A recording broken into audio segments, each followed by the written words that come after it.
As smoke detectors are one of the most common fire alarm devices out in the field, let's take 2 minutes to learn about some of the spacing factors, the adjustments that you might have to make when you have smoke detectors out in the field.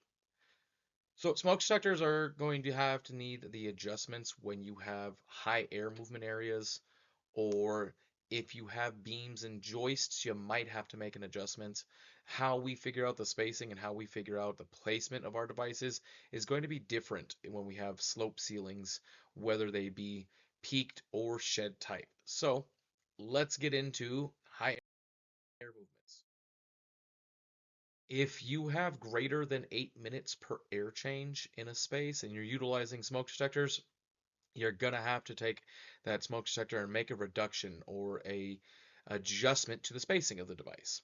We make those spacing reductions based off of table 17.7.332, which you will find your air change, go over to there, and the table will tell you the square footage that that smoke detector covers.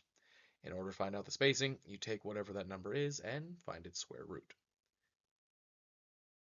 Now, beams and joists don't always need an adjustment. When it comes to smoke detectors, beams and joists are considered the same thing.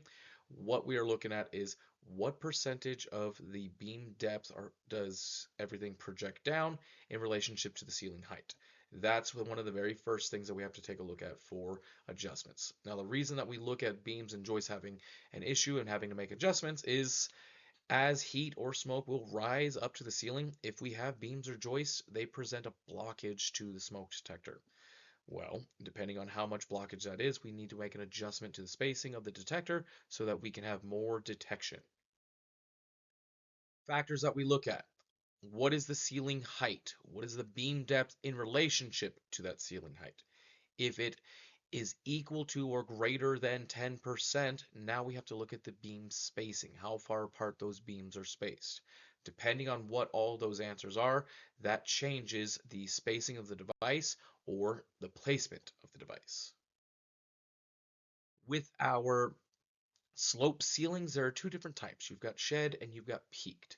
Shed goes from a high point to one low point, whereas peaked goes from a high point to two or more low points.